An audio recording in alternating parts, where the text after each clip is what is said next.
Ya, pertanyaan selanjutnya. Salam Pak Isra, saya dari Atambua. Saya mau bertanya, Matius 7 ayat 21 sampai 22. Itu sudah pasti ditujukan kepada umat Kristen atau gereja dan pendeta dalam tanda petik. Pertanyaannya adalah, siapa yang Tuhan Yesus maksud? Orang Kristen yang mana? Gereja yang mana? Pendetanya siapa? Soalnya sekarang sedikit-sedikit pendeta mau usir setan, sedikit-sedikit bersaksi. Bagaimana pendapat Bapak Pendeta? Ya, Matius pasal 7 ayat 21-22. Bukan setiap orang yang berseru kepadaku, Tuhan, Tuhan, akan masuk ke dalam kerajaan surga, melainkan dia yang melakukan kehendak Bapakku yang di surga. Pada hari terakhir banyak orang akan berseru kepadaku, Tuhan, Tuhan, bukankah kami bernubuat demi namamu, mengusir setan demi namamu, mengadakan banyak mujizat demi namamu juga. Nah, kalau ditanya apakah ayat ini memang sudah pasti ditujukan pada umat Kristen atau pendeta tertentu,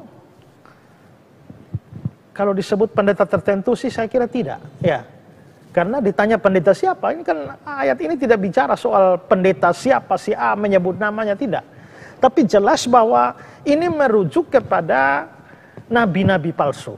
Karena terlihat dari konteks, ini kan ayat 21-22. Kalau kita baca Alkitab mundur sedikit, naik sedikit, kita ketemu ayat yang ke-15. Dalam ayat 15 dia bilang, waspadalah terhadap nabi-nabi palsu yang datang padamu dengan menyamar seperti domba, tapi sesungguhnya mereka serigala yang buas. Jadi mereka itu adalah nabi-nabi palsu, tapi mereka menyamar. Mereka adalah serigala yang buas, tapi mereka berbaju domba. Karena berbaju domba, maka kelihatannya yang terlihat itu adalah kedombaannya, sedangkan keserigalaannya itu lebih samar, lebih tertutup di bagian belakang. Nah, karena itulah maka nabi-nabi palsu itu memang pasti akan terlihat seperti pendeta-pendeta juga. Ya, dia pasti khotbah, dia bawa Alkitab, dia tidak bawa dari kitab suci agama lain atau kitab mantra apapun, tidak. Dia juga pasti ngomong nama Yesus. Dia pasti ajak menyanyi juga, pasti ajak menyanyi lagu rohani. Ya. Dan karena itulah maka justru itu menjadi sangat berbahaya. Nah, memang di Matius 7 ayat 16 dan seterusnya Yesus mengatakan bahwa dari buahnya lah kamu mengenal mereka. Nah, biasanya karena hidupnya jahat. Hidupnya jahat itu tidak terlihat dari mereka bunuh orang, jual pakai narkoba kah, atau bukan. Tapi kejahatannya jauh lebih samar. Kejahatannya kejahatan terselubung. Itu bisa penyalahgunaan atau motivasi pelayanan karena uang. Dan kebanyakan nabi palsu itu dikaitkan dengan keinginan mencari keuntungan yang bersifat material daripada banyak orang Kristen, ya. Jadi mereka juga, karena mereka nabi palsu, mereka kan diutus oleh setan.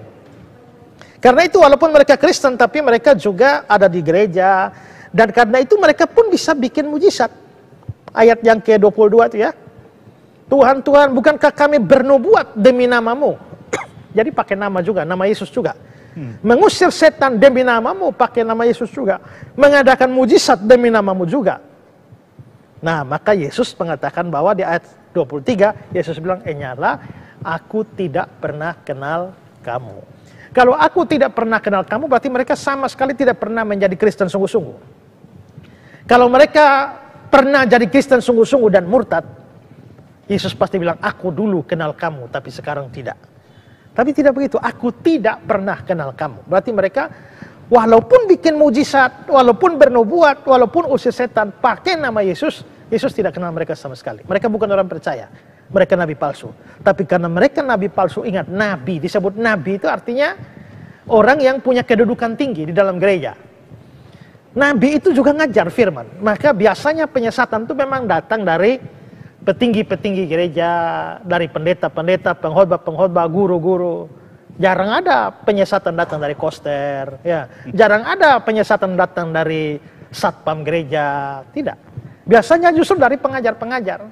Mereka yang punya kedudukan tinggi, tapi sebenarnya mereka adalah nabi-nabi palsu. Jadi tinggal kita melihat saja, kalau kita mempelajari lebih dalam, kita harus mengetahui ciri-ciri nabi palsu itu seperti apa. Tapi kalau saudara suruh nanya gereja mana, pendeta mana, siapa, ya kita tidak bisa omong seperti itu di sini, ya. Nah, tapi kalau kita melihat ciri-ciri, kita juga bisa tahu mana-mana yang ajarannya melenceng, mana-mana yang ajarannya menyesatkan. Ya.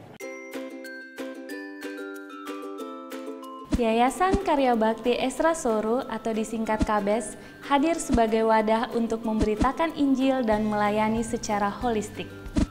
Yayasan ini didirikan oleh Pendeta Esra Alfred Soru di Kota Kupang, Nusa Tenggara Timur dan bergerak di bidang sosial dan keagamaan.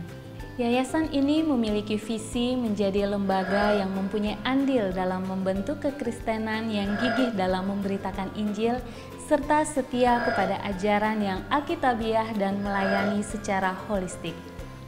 Dan misi dari yayasan ini yaitu melakukan pemberitaan Injil dan penyebaran ajaran yang alkitabiah secara langsung maupun melalui berbagai media, juga mempersiapkan dan mengutus misionaris-misionaris lokal ke berbagai wilayah, terutama ke pelosok-pelosok, serta mengadakan seminar-seminar atau pelatihan-pelatihan doktrinal, dan melakukan aksi-aksi sosial yang mengarah kepada pelayanan Kristiani yang bersifat holistik.